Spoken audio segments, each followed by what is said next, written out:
The loom room at headquarters never slept. Even at 3 in the morning, gears clicked and foot treadles sighed as court-appointed artisans coaxed shimmering thread through walnut frames, weaving clothes that would one day hang in evidence lockers instead of closets. Each garment on the rack beside investigator Cassia Reyes glowed with a different palette of emotion. Blush rose embarrassment, copper pride, abyssal indigo greed. The threads were impregnated with neurocrystals, during where they absorbed the electrochemical tincture of every heartbeat, every stray spike of cortisol, and set it in color and texture. Testimony you could wrap around your shoulders. Truth that couldn't be coached. Cassia's own ankle-length coat had been woven 5 years earlier by her then-fiancé, Mateo. It was unassuming charcoal on the outside, but the lining shifted in storm cloud gradients that mapped her emotional history since the day she put it on.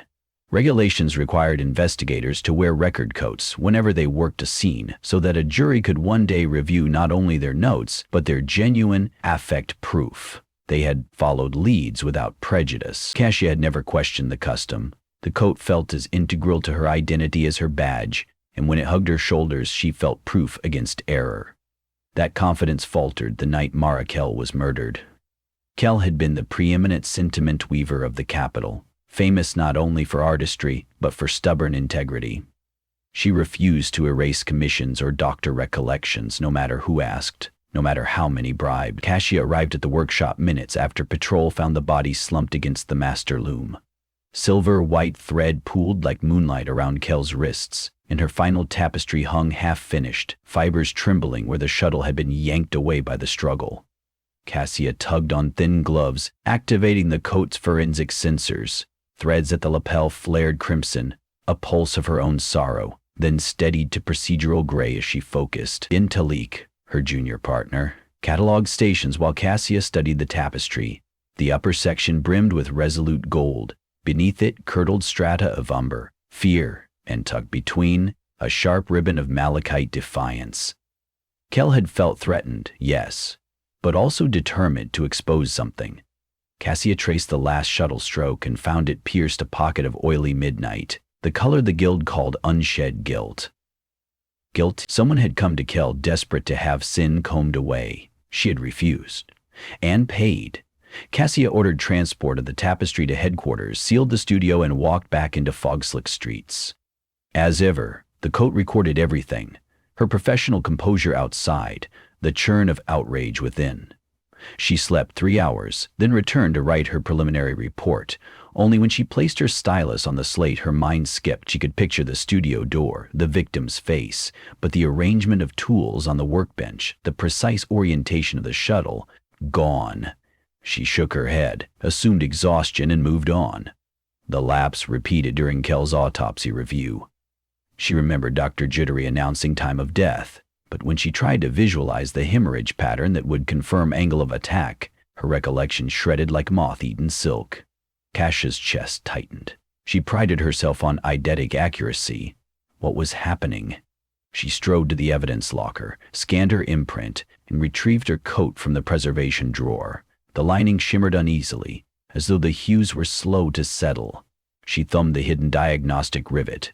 A panel of micro-LEDs winked green intact threads, unbroken crystals, but the date stamp was wrong. Last internal synchronization had occurred 40 minutes earlier, while the coat was supposedly dormant in storage. Someone had accessed it. Cassia swallowed. To alter a record coat was felony tampering. To do it inside headquarters implied inside help, or a breach by the black market.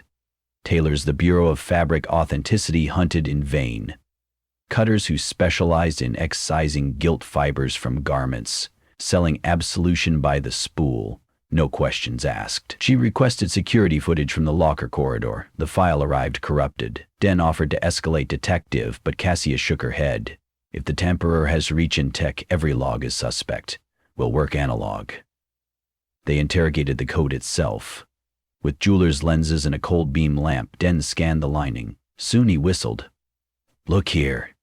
Where the emotional chronicle should have flowed in single-pass warp, tiny breaks shimmered like capillaries stitched shut. Threads were lifted, Tin said. Not cut synced out with thermal P-coats, then rewoven. The work subtle, but the tension's off by half a micron. Someone pried out sections of yesterday's data. Cassia's skin prickled. They didn't just want to read my feelings. They wanted to remove parts of them, erase what I saw. Could Kel's killer have done that? Sneak into HQ overnight, doctor your coat, and vanish? She considered the courage and the expertise such a maneuver required. Only artisans of Kel's caliber could attempt it, but her peers revered her. Still, money-warped devotion. Maybe one of the black market tailors, she murmured, working freelance for whoever hired the murderer. Den glanced at her with new wariness, as though the doctored garment might yet unspool and coil around them. Inspector, what else have you forgotten? Cassia turned away. She didn't know. They traced distribution channels. A decade earlier, the government licensed only 30 cinnamon looms. Every spool of neurothread bore a registry tag. But smugglers hijacked shipments, and outlaw workshops sprouted in catacombs beneath the textiles quadrant. Among whispered names, one surfaced again and again: Silas Threadfall, a prodigy expelled from the guild for selling filtered garments to aristocrats who preferred their officially recorded charity to omit the odor of graft.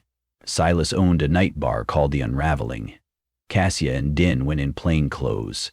Din in a memory blank poncho, Cassia in the compromise coat because evidence told truer stories on location. The bar thrummed with thrice-sampled dub and the mildewed reek of subterranean steam pipes. Bolts of illegal cloth draped rafters. Sun-cellar joy, viridian envy, throbbing violet lust. The spectacle was dizzying.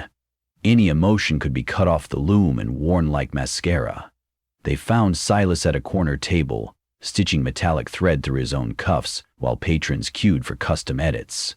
He looked up, eyes cat-like behind magnifiers. Investigator Reyes, honored. Cassia didn't flinch at being named. The coat betrayed her identity instantly to anyone who could read thread a courtesy, a threat. I'm here about Mara Kel. Mutter up Benzasol, Silas tisked. Such a loss. You're sorrow synthetic, she said, nodding at the gold-washed collar that sparked compassionate hues on demand. I need real answers. Kel's studio refused a commission days before she died. Commission came with hush money. She slid a printed shot of the malachite-scarred tapestry across the table. You can see her disgust. Silas traced the photograph, fingertips lingering on the gilt thread. Beautiful work, he whispered, half reverent, half jealous. Who did she turn away? The tailor smiled. If Kel wouldn't tell you, why would I? Cassia leaned closer. Because the person who hired you to silence her is now inside my head, snipping memory like frayed yarn. They used your technique on my coat.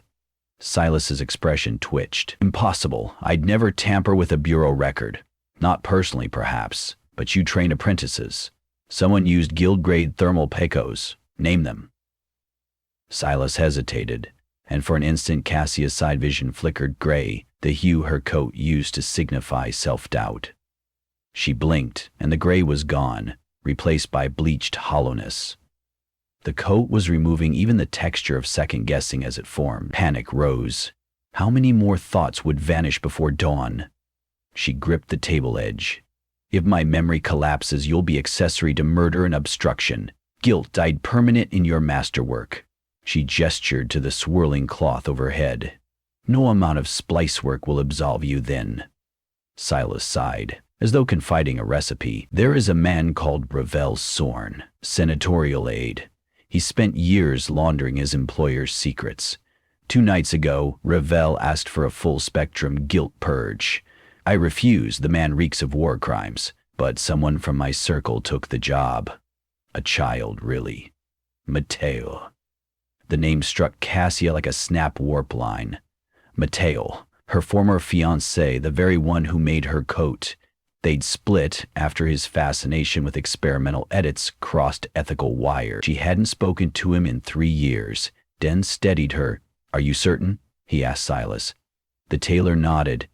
Mateo bragged he still had admin clearance to Reyes's locker code. I didn't believe him. Cassia pushed up abruptly, The coat fluttered, shedding color as though anxious. "Where is he?" Silas lifted both palms. "All I know, Reveo paid him in unregistered chrysalis silk, enough to vanish across the border." Outside, Den exhaled a plume into frozen air. "If your memories keep bleeding, we'll have no probable cause by morning." Cassia tugged the coat's collar, feeling stitches crawl like ants. "We need the lost data restored. Reversing a splice is near impossible." "Not impossible," she corrected, "just painful." She hailed an auto cab toward the derelict loom district, toward Leora Venn. Leora had once been Kel's apprentice, now a reclusive reverse weaver who specialized in testimonial resurrection. Her workshop occupied an abandoned bell tower where wind chimes were replaced by dangling strips of reclaimed memory cloth, each humming with trapped feelings. She greeted Cassia with wary embrace. "I heard about Mara." "I need your help," Cassia said. "Someone butchered my coat." Leora examined the lining under lunar lamps. They didn't just remove segments. They spliced empty stabilizer fibers that oppose recollection.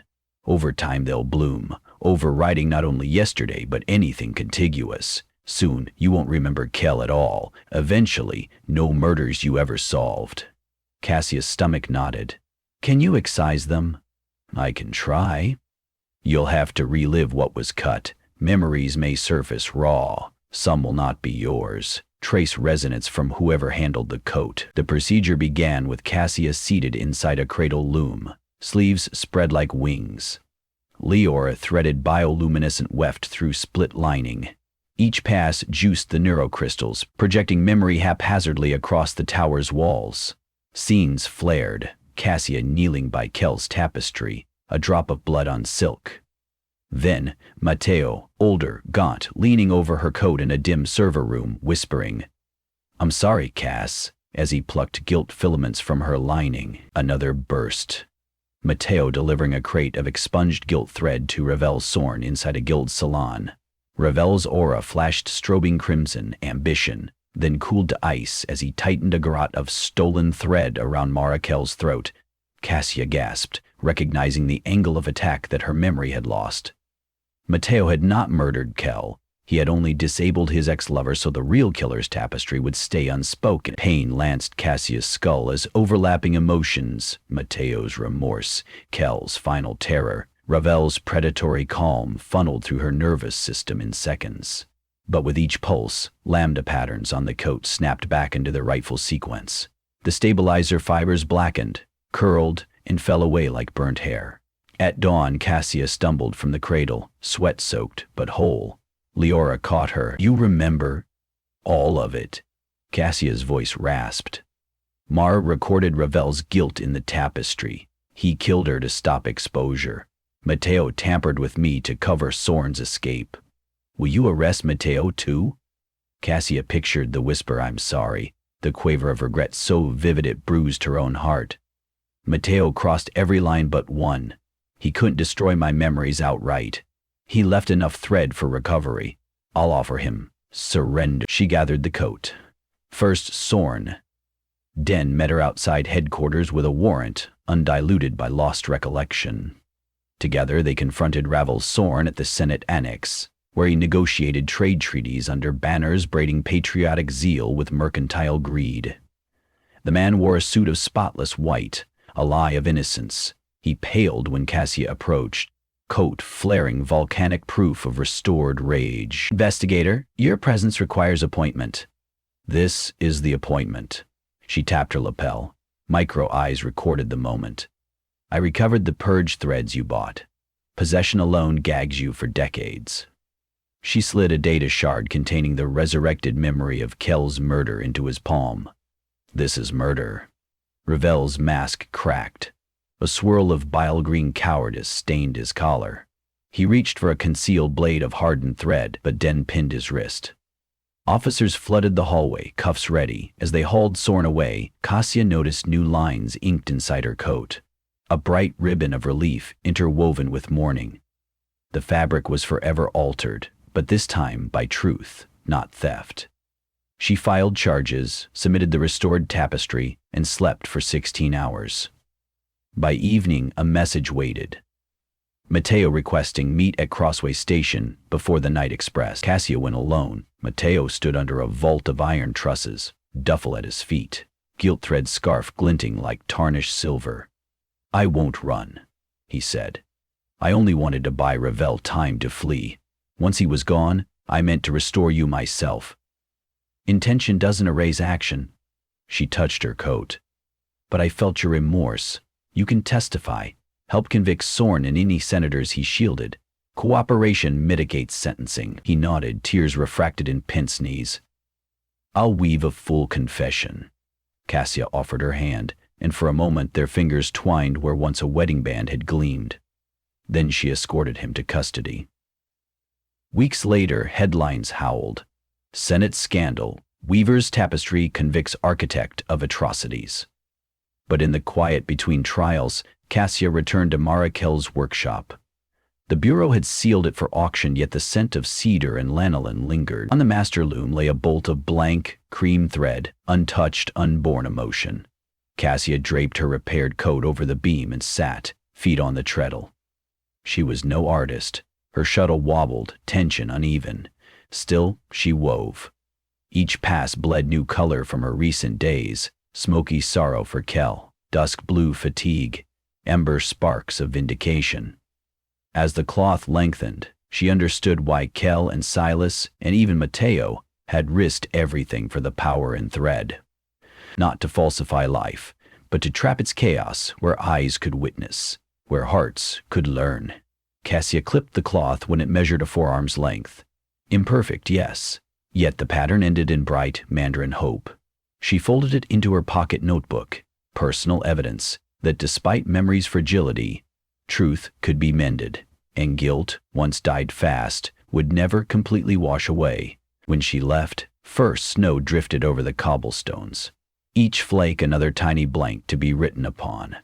Her coat warmed her shoulders, whispering of case files closed and futures unspooling. It would hold those emotions faithfully, untouched by illicit shears, until the day its fibers frayed to nothing, an honest record end to end.